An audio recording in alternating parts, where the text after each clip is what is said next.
should be the last instalment of today's video diaries. I'm between Muchwenlock and Bridgnorth. It's starting to get tough now.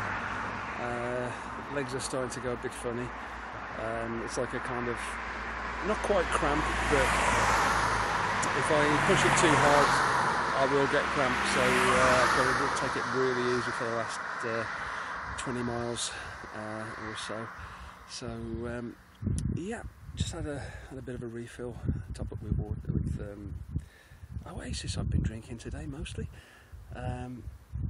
Yeah, so just had a little rest, took some pictures, and I shall now carry on. Time is 2 o'clock. Plenty of time left. I haven't got to be back till 6, but I want to try and get back a bit earlier than that if I can, but we shall see. I'll keep you posted. So yeah, I shall see you on the next one.